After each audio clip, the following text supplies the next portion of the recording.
Keluaran pasal 12 ayat 29 sampai 42. Tulah ke-10, anak sulung mati, orang Israel keluar dari Mesir. Maka pada tengah malam Tuhan membunuh tiap-tiap anak sulung di tanah Mesir, dari anak sulung Firaun yang duduk di tahtanya sampai kepada anak sulung orang tawanan yang ada dalam liang tutupan, beserta segala anak sulung hewan.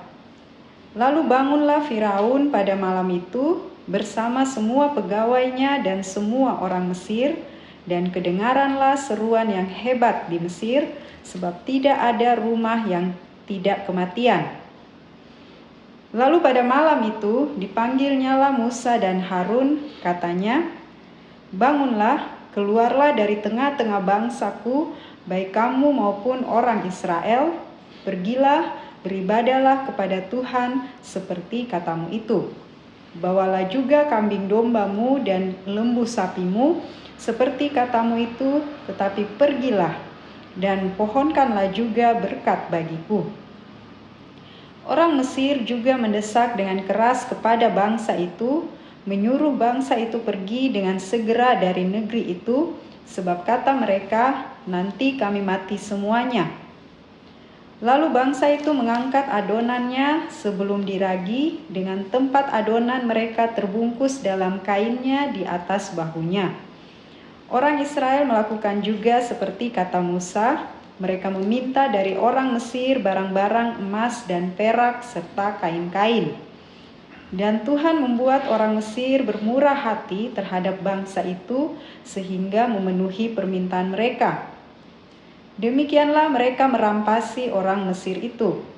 Kemudian berangkatlah orang Israel dari Ramses ke Sukot, kira-kira 600.000 orang laki-laki berjalan kaki, tidak termasuk anak-anak. Juga banyak orang dari berbagai-bagai bangsa turut dengan mereka. Lagi sangat banyak ternak kambing domba dan lembu sapi. Adonan yang dibawa mereka dari Mesir dibakarlah menjadi roti bundar yang tidak beragi, sebab adonan itu tidak diragi karena mereka diusir dari Mesir dan tidak dapat berlambat-lambat, dan mereka tidak pula menyediakan bekal baginya. Lamanya orang Israel diam di Mesir adalah 430 tahun. Sesudah lewat 430 tahun, tepat pada hari itu juga, keluarlah segala pasukan Tuhan dari tanah Mesir. Malam itulah malam berjaga-jaga bagi Tuhan untuk membawa mereka keluar dari tanah Mesir. Dan itulah juga malam berjaga-jaga bagi semua orang Israel turun-temurun untuk kemuliaan Tuhan. Amin.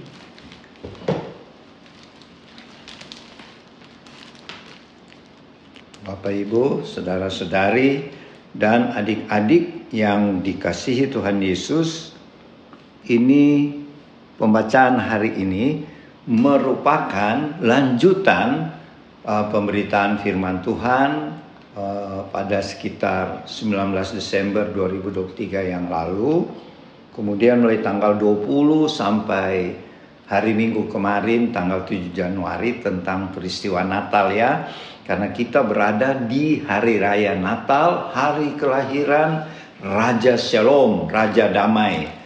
Dan saat ini kita berada di hari ke-14 tahun baru 2024. Firman Tuhan berbicara tentang tulah ke-10. Bapak, Ibu, saudara-saudari, adik-adik yang dikasihi Tuhan, pada peristiwa itu yang menjadi Raja Firaun bernama Raja Keti. Jadi Firaun itu adalah bahasa Mesir untuk seorang raja ya. Macam kita, seperti kita presiden ya. Kalau orang Mesir Firaun. Firaun itu bukan nama ya, gelar raja. Dan Firaun yang memerintah pada zaman bangsa Israel di Goshen bernama Firaun Keti. Seperti nama perempuan ya, Keti. Tapi tulisannya K-H-E-T-Y, Keti. Firaun Keti, dia merupakan dinasti yang ketiga dalam pemerintahan di Mesir, kerajaan Mesir pada waktu itu. Dan bangsa Israel pada waktu itu sedang mengalami perbudakan. Karena pada waktu itu si Firaun menyuruh orang-orang Israel sebagai budak. Jadi kerja rodi ya, tidak dibayar, tidak digaji. Dan diberikan makanan budak. Jadi bukan makanan seperti kita tiap hari makan ya. Makanan budak itu terbatas ya. Dan oleh sebab itu mereka mengeluh, berdoa terus kepada Tuhan. Dan Tuhan mengutus Musa dan kakaknya Harun. Musa dan Harun ini adalah keturunan suku Lewi ya. Dan Musa dipilih untuk memimpin bangsa Israel untuk keluar dari tanah perbudakan di Mesir. Dan pembacaan hari ini kita lihat Tuhan menurunkan 10 tulah yang ke-10. Sebelumnya ada 9 tulah ya. Tuhan berikan kepada orang-orang Israel karena Raja Firaun tidak mau mengikuti perintah Tuhan untuk membebaskan umatnya Israel ya. Jadi Bapak Ibu Saudara-saudari, untuk refreshing saja, ke-9 tulah sebelum tulah ke-10, yang pertama air menjadi darah. Jadi ketika Musa mengetuk sungai Nil, air di sungai Nil berubah menjadi darah. Apa maksudnya ini ya? Ini Tuhan memperlihatkan kekuasaannya. Kalau orang Mesir menyembah dewa sungai Nil yang bernama Dewa Hapi ya, Dewi Osiris. Jadi ada 2 dewa situ ya, dewa Hapi dan Dewi Osiris. Itu adalah dewa yang bertempat tinggal di sungai Nil. Tuhan hukum mereka dan Tuhan kasih lihat kuasanya, air dia bisa robah jadi darah ya. Terus kita lihat lagi tulah kedua untuk refreshingnya. Tuhan mengirimkan katak-katak, kodok ya, binatang hewan. Tulah ini sebenarnya Tuhan mau perlihatkan kepada orang Mesir. Hai orang-orang Mesir, hai Firaun, saya menghukum dewa Heketmu. Bukan dewa ya, dewi, jadi perempuan. Dewi Heket ini apa? Yang kita selalu bilang kalau di Indonesia, dewa persinahan ya, atau roh persinahan, yaitu badannya perempuan tapi kepalanya katak. Ini adalah, kalau buat orang Mesir, ini adalah dewi kesuburan, untuk kesuburan tanaman-tanaman, gandum di Mesir dan tanaman lainnya. Tulah ketiga, karena mereka belum membebaskan bangsa Israel, terutama Raja Firaun ya, Tuhan mengirimkan tulah lalat pikat. Lalat pikat ini sebenarnya Tuhan mau mempermalukan dewanya orang Mesir, yaitu dewa Wajet ya, atau kita kenal sebagai dewa Beelzebub, yang badannya manusia, kepalanya lalat. Dan kemudian ada tulah penyakit sampar pada binatang-binatang di Mesir. Kemudian ada tulah yang keenam, yaitu penyakit barah atau bisul-bisul. Dan tabib-tabib di Mesir berusaha menyembuhkan, tidak bisa sembuh. Bisul-bisul itu sangat menyakitkan ya, apalagi pada waktu pecah meninggalkan sakit yang hebat ya. Inilah tulah keenam yang Tuhan turunkan kepada orang-orang Mesir karena keras kepalanya Firaun ya, Firaun Keti. Dan dia tidak mau bertobat juga, tidak mau mengeluarkan bangsa Israel, umat pilihan Tuhan. Tuhan menurunkan tulah ketujuh, yaitu hujan es. Dan di antara hujan es itu ada api-apinya. Jadi hujan es bersama api. Ini tulah ketujuh ya. Dahsyat sekali tulah yang Tuhan berikan pada orang Mesir. Supaya mereka bertobat dan mengeluarkan bangsa Israel, umat pilihan Tuhan, keluar dari tanah Mesir. Akhirnya Tuhan menurunkan lagi tulah ke-8, yaitu belalang-belalang. Belalang-belalang ini memakan tanaman-tanaman yang ada di Mesir, sehingga akan menimbulkan kelaparan. Dan itu Tuhan mau menghukum dewa orang Mesir yang bernama Dewa Serapia. Dewa pelindung dari belalang-belalang katanya ya. Tetapi belalang-belalangnya Tuhan tidak bisa ditangkis atau dicegah oleh Dewa Serapianya Mesir.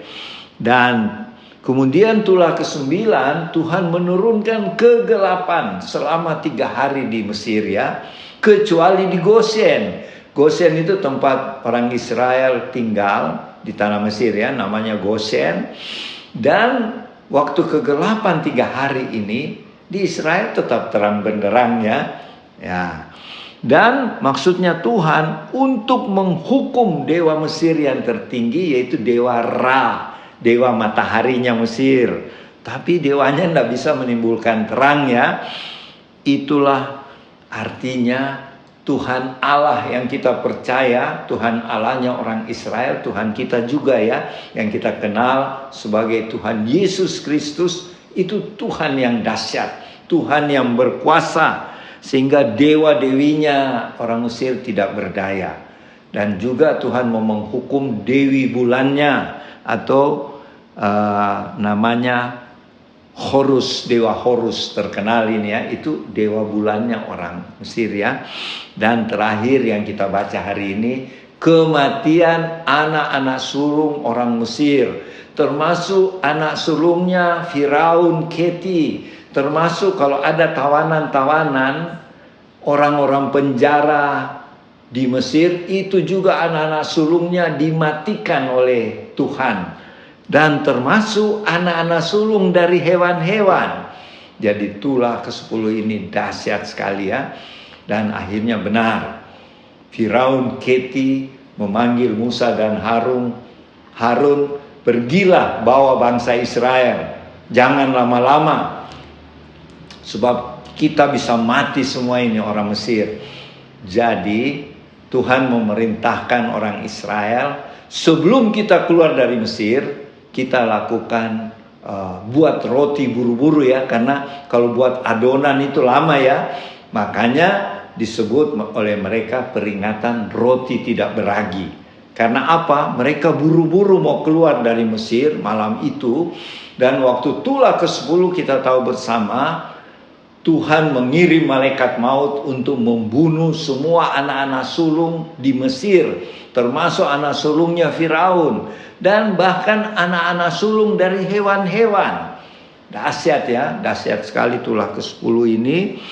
Dan sebenarnya Bapak Ibu, saudara-saudari, adik-adik, apa yang kita bisa pelajari dari firman Tuhan tentang tulah ke-10 ini?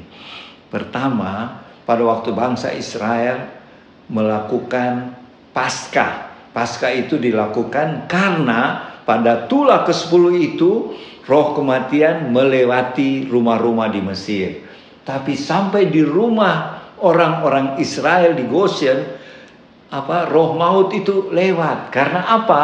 Tuhan sudah memerintahkan, buatlah makan Paskah, roti yang tidak beragi, dan potonglah anak domba jantan, dan darahnya kamu labur, kamu taruh di ambang pintu dan di tiang-tiang pintu.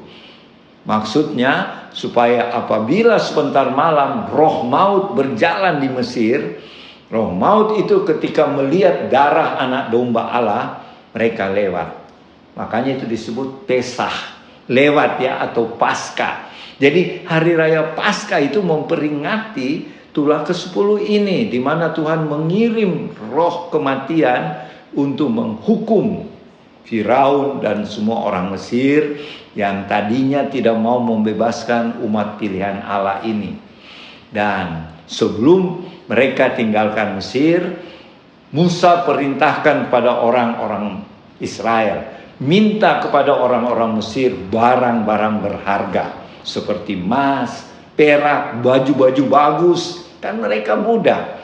Dan kenapa Musa perintahkan ini? Karena ini sebagai balasan mereka sudah merampok orang Israel selama 400 tahun. Kenapa merampok? Sebenarnya berkat-berkat Tuhan buat orang Israel, mereka rampas dan mereka jadikan budak. Dan sekarang Musa perintahkan kamu rampas balik, tapi tidak usah rampas secara paksa, minta. Dan ajaibnya Tuhan ya, Tuhan pakai kuasa supernaturalnya, orang Mesir jadi bermurah hati ya. Apa yang diminta orang-orang Israel sebelum tinggalkan tanah Mesir, seperti emas yang mahal, perak yang mahal, baju-baju bagus ya, orang Mesir punya, mereka kasih sama orang Israel. Ambil semua ini, apa yang kamu minta, supaya kamu pergi cepat-cepat. Nah, di sini kita belajar ya. Yohanes 10 ayat 10a dan b berkata demikian. Pencuri datang untuk mencuri. Ini contohnya. Iblis yang bekerja melalui Firaun mencuri apa yang dimiliki orang Israel. Tetapi ayat selanjutnya berkata, Tuhan Yesus datang untuk memberikan hidup yang berkelimpahan. Jadi kita sebagai anak-anaknya Tuhan. Kenapa kita disebut anak-anaknya Tuhan ya? Karena oleh karya Roh Kudus, ketika kita percaya Tuhan Yesus mati di kayu salib, Roh Kudus tinggal di dalam kita, sehingga kita bisa memanggil Tuhan Allah sebagai ya Aba, ya Bapa. Jadi kita bukan, ya kita harus stop ya, dulu kita keliru. Kita selalu bilang kita ini orang-orang Israel rohani. Bukan ya, kalau menurut firman Tuhan, tadi pagi saya berdoa, kamu sebenarnya harus dikoreksi. Bukan orang-orang Israel rohani, tapi kamu adalah anak-anakku. Kalau orang Israel itu Tuhan adopsi menjadi bangsa pilihannya. Yaitu dapat kita baca di Keluaran 4 ayat 22. Waktu Musa diutus untuk menghadap Firaun, Tuhan berkata kepada Musa, aku akan angkat bangsa Israel ini menjadi bangsa pilihanku. Jadi mereka diangkat atau diadopsi oleh Tuhan Allah menjadi bangsa pilihan. Tetapi kita orang percaya, Bapak, Ibu, saudara-saudari, dan adik-adik sebenarnya istimewa. Kita diangkat oleh Allah Bapa di sorga menjadi anak-anaknya. Jadi kita berhak menerima warisan sorgawi. Ya, kita anak-anaknya Tuhan. Makanya kita disebut anak-anak Tuhan. Dan oleh karya Roh Kudus kita bisa memanggil Allah itu ya Aba, ya Bapa. Kita bisa berdoa, Bapa kami di sorga. Jadi kita bukan anak tiri ya, bukan bangsa Israel rohani. Kita harus robah di tahun baru ini. Kita adalah anak-anaknya Tuhan. Luar biasa ya. Kalau kita anak-anaknya Tuhan, kita ambil contoh saja, anaknya Presiden Jokowi saja, privasinya luar biasa ya, negara Indonesia sediakan. Apalagi kalau kita anak-anak Allah Bapa sorgawi, anak-anak Tuhan Yesus, Raja atas segala raja. Tentu fasilitas kita hebat ya. Itu sebabnya Tuhan Yesus berkata, aku datang untuk memberikan kamu hidup yang kekal maksudnya ya. Jadi kalau kita meninggal nanti pasti masuk surga, bukan neraka. Dan kita dikasih hidup berkelimpahan. Jadi kalau sampai hari ini, di minggu kedua tahun 2024 ini, kita masih hidup berkekurangan, kita harus bertanya-tanya ya pada diri kita. Apa kita ini betul-betul anak Tuhan? Memang ada ujian. Tetapi Tuhan tetap setia pada janjinya. Aku akan memberikan kamu hidup yang kekal dan berkelimpahan. Luar biasa ya. Jadi mari Bapak Ibu saudara-saudari adik-adik, dan khususnya keluarga Warlot, kita bangkit dan kita menjadi terang. Bahwa kita orang percaya anak-anak Tuhan harus bangkit. Jangan tidur ya. Dan menjadi terang bagi siapa saja. Karena memang Tuhan Yesus katakan, akulah terang dunia. Dan ketika Tuhan Yesus tinggal di dalam kita, kita harus memancarkan terangnya. Kita jadi berkat bagi orang lain. Kita jadi berkat bagi keselamatan sesama kita. Melalui pelayanan dan kesaksian kita. Demikianlah firman Tuhan tentang tulah ke-10 ini. Semoga bisa jadi berkat bagi kita semua dan akan dilanjutkan oleh Oma Palar. Tuhan Yesus memberkati. Selamat siang Bapak Ibu. teman-teman Warlot di rumah. Kita jumpa lagi pada siang ini di minggu kedua awal tahun bulan Januari. Saya menambahkan saja apa yang dibawakan Opa tadi di Keluaran 12 mengenai tulah ke-10 kematian anak sulung bangsa Mesir. Ya, saya tidak ulangi. Mari kita ambil apa itu kematian. Kita zaman akhir ini pasti kita anak-anak Tuhan tahu cerita ini. Dan sekarang saya membawa apa garis merahnya dengan kehidupan generasi kita akhir zaman.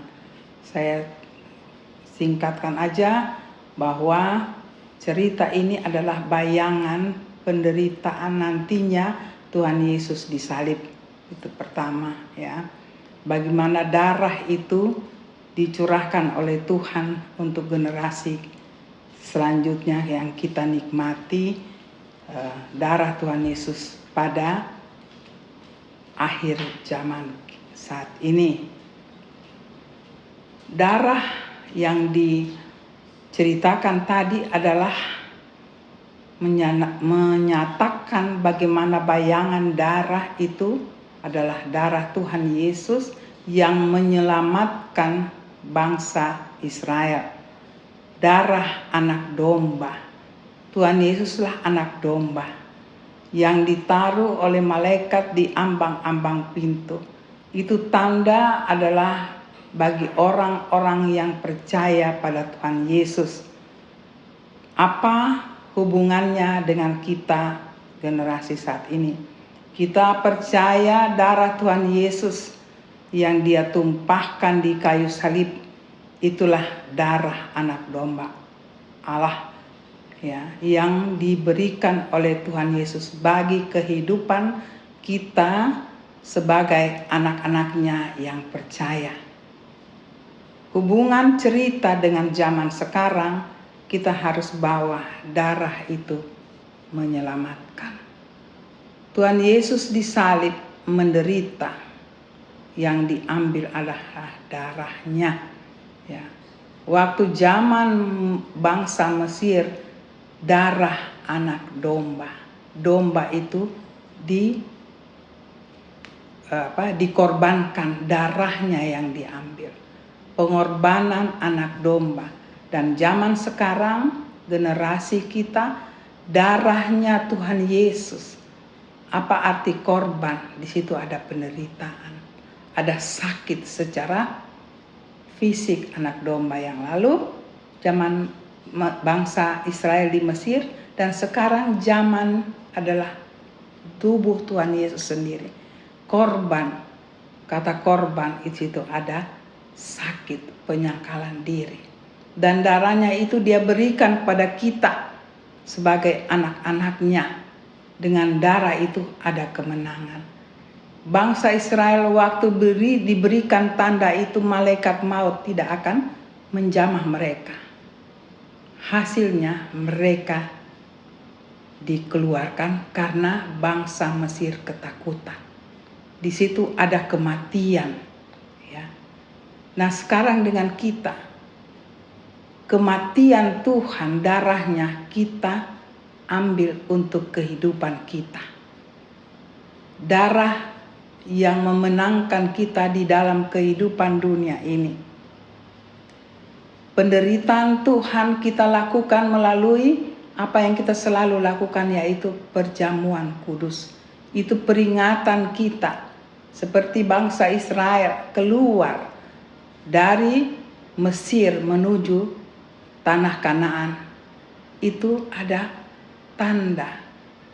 Itu yang mereka harus ingat, bahwa darah anak domba itu yang diperkenankan oleh Tuhan Allah membawa mereka pada kemenangan.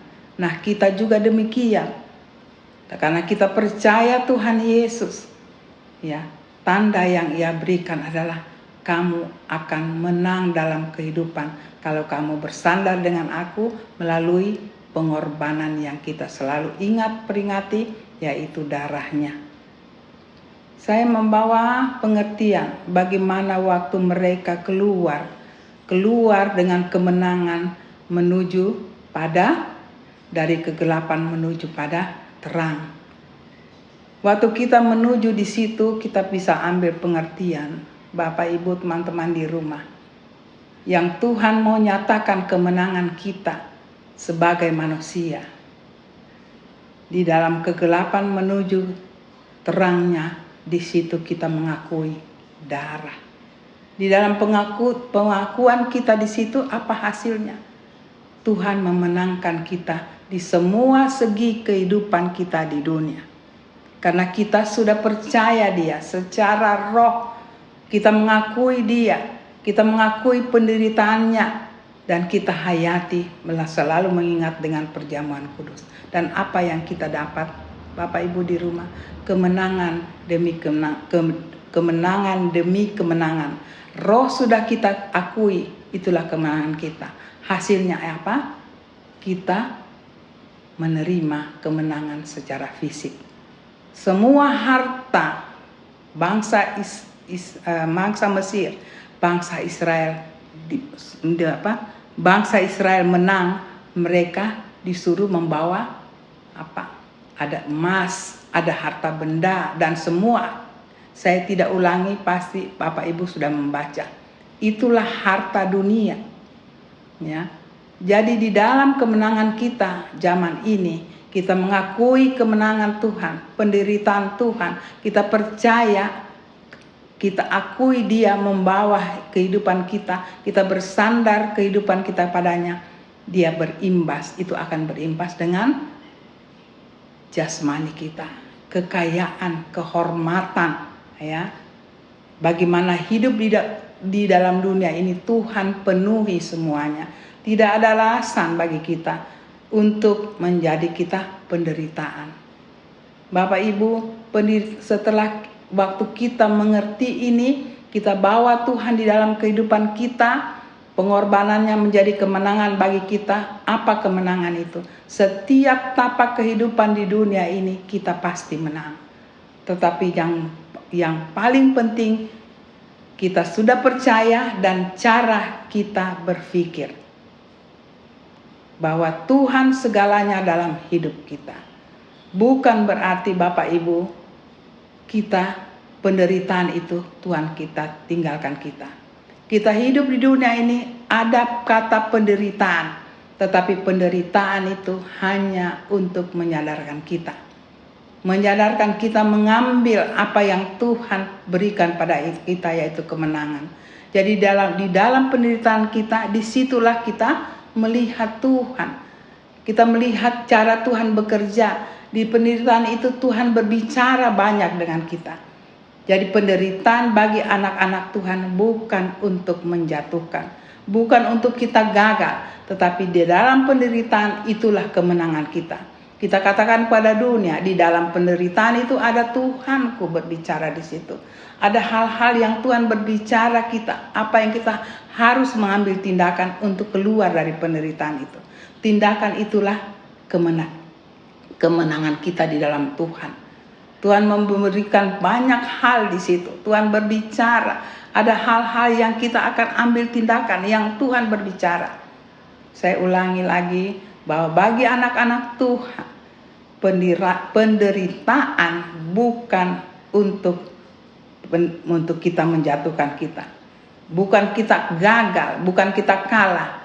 Tapi mari kita simak di dalam penderitaan itu. Tuhan mau berbicara kita dengan kita. Apa yang Tuhan mau di dalam penderitaan ini yang kami harus lakukan. Biasa itu selalu ada. Wajar sepertinya. Dan memang wajar di dalam dunia ini ada perjuangan. Tuhan sudah katakan. Tetapi ada darahku. Darah Tuhan Yesus. Ya, darah Tuhan Yesus itulah kemenangan kita. Dan waktu Tuhan Yesus naik ke surga, Tuhan mengirimkan rohnya. Rohnya itu sendiri yang bersatu untuk kita, setiap anak-anak Tuhan. Setiap anak-anak Tuhan, saya ulang lagi, Tuhan tidak membedakan. Hanya anak ini, tapi semua anak-anak Tuhan. Kita harus sadar Bapak Ibu, bahwa setiap anak Tuhan punya andil, punya dasar untuk percaya bahwa Tuhan adalah di pihak kita dengan kita memegang kemenangan itu. Kemenangan itu sudah ada Bapak Ibu, saudara-saudari. Bukan kita melakukan itu baru kita dapat kemenangan, tidak. Kemenangan itu sudah kita punya. Tinggal kita melangkah dengan kemenangan. Di dalam kemenangan itu ada rambu. Di situ Tuhan berbicara. Kemenangan itu Tuhan punya. Kalau Tuhan punya berarti Tuhan ada di kita. Tinggal kita ambil. Kalau masalah ini saya pakai ini. Tuhan berbicara di situ Bapak Ibu. Tidak ada alasan bagi anak Tuhan. Aku gagal dalam kehidupanku. Kita bisa bilang gagal kalau kita merenungkan apa yang aku tidak mengikuti Tuhan. Mungkin aku harus lengkapi kehidupanku dengan Tuhan. Ada hal-hal yang Tuhan masih berbicara. Setiap kehidupan anak Tuhan ada perjuangan. Perjuangan itulah tingkat-tingkat rohani kita dengan Tuhan. Tingkat-tingkat kita meluluskan semua apa yang Tuhan ingin di dalam hidup kita. Di dalam tindakan kemenangan itu ada rambu, ada tanda, ada hal-hal yang Tuhan berikan. Kamu lakukan ini anakku. Tinggal kita mau apa tidak yang Tuhan tunggu. Ya, Tuhan mau menunggu kata hati kita. Kamu percaya aku? Dia sambut. Kamu percaya aku, kamu hidup dalam kemenangan, dia berbicara di situ. Bagi anak-anak Tuhan, apalagi generasi akhir zaman ini, Bapak Ibu, bahwa generasi yang paling sulit menghadapi kehidupan. Kenapa sulit?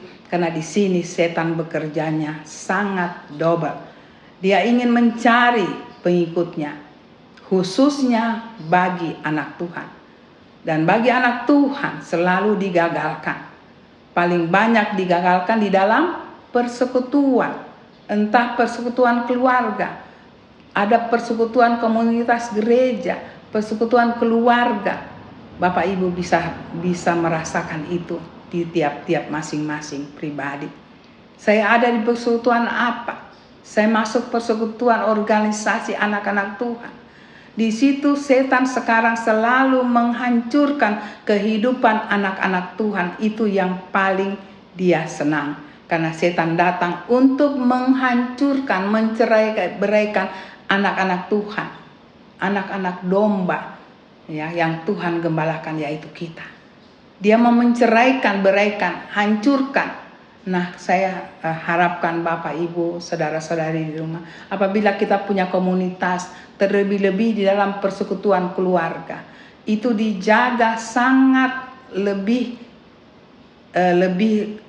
lagi di dalam kita mengikut Tuhan. Kita berjaga di situ, karena di situ iblis sangat enak sekali untuk memecahkan. Di mana ada persekutuan pasti ada selalu masalah. Karena apa? Setan menghancurkan di situ. Jadi kita melalui apa? Sikap pemikiran kita, sikap hidup kita dulu sudah percaya dan selalu mengikuti Tuhan, dan dia akan memberikan tanda, rambu, nasihat dan banyak sekali. Dan saya mau katakan singkatnya, hiduplah selalu dengan Tuhan. Kita berdiri, kita bertindak, ya, kita melangkah, semua Tuhan. Kalau kita dikatakan orang radikal itu lebih baik. Untuk zaman sekarang saya sangat mengharapkan, baik pribadi, generasi muda terutama keluarga, radikallah dalam Tuhan. Tidak ada ruginya Bapak Ibu. Ingin kita mempunyai segalanya, lihat contoh bangsa Israel. Waktu kita pakai tubuh dan darah Tuhan Yesus, ada meterai di situ, ya. Ada hal yang luar biasa. Mereka melihat pun mereka takut. Sampai mereka kalau bisa mereka bawa apa saja yang kamu mau asal keluar dari sini. Itu satu tanda kemenangan yang luar biasa. Ya, bangsa Israel tidak bekerja apa-apapun. Mereka sangat hidup di dalam kemenangan. Apalagi kita zaman sekarang. Tinggal kita mau apa tidak. Bapak Ibu generasi muda yang mendengarkan firman hari ini, mari kita radikal di dalam Tuhan, agar apa yang kita rindukan Tuhan berikan. Tetapi saya katakan yang harus kita mulai naikkan rohani kita, yaitu roh kita dengan Tuhan. Itulah rohani. Dekat dengan Dia, ya, pasti Tuhan akan tahu kita. Karena Tuhan yang menciptakan kita, Dia tahu caranya membimbing setiap anak-anaknya. Ya, Dia tahu di mana kelemahan dan kelebihan kita. Sebenarnya ciptaan Dia adalah sempurna. Tapi kita hidup Dia di dunia ini, Dia tahu. Iblis selalu punya rencana. Tapi kalau sekali lagi, kalau kita hidup selalu dengan Dia, tetap kita hidup tidak pernah jatuh. Di dalam, sekali lagi saya katakan, di dalam penderitaan, di situ Tuhan berbicara. Banyak orang mengatakan, bagaimana saya mendengar suara Tuhan? Suara Tuhan itu waktu kita bekerja, ya, kita bekerja bersama Tuhan, cara berpikir kita, di situ Tuhan berbicara, ya. Dan saya selanjutnya, saya percaya Bapak Ibu bisa merenungkan firman hari ini. Itu hal-hal yang Tuhan akan lebih memberikan penjelasan yang lebih jelas lagi melalui kuasa Roh Kudus-Nya. Yang Tuhan ingin tunggu, yaitu apakah kamu mau? Itu yang Tuhan mau. Ya, sekian saja untuk firman hari ini, singkat, tapi saya sangat berharap Roh Kudus akan memberikan luar biasa penjelasan yang lebih lagi untuk hari ini. Terima kasih, kita bertemu lagi di minggu depan. Tuhan memberkati. Maranatha.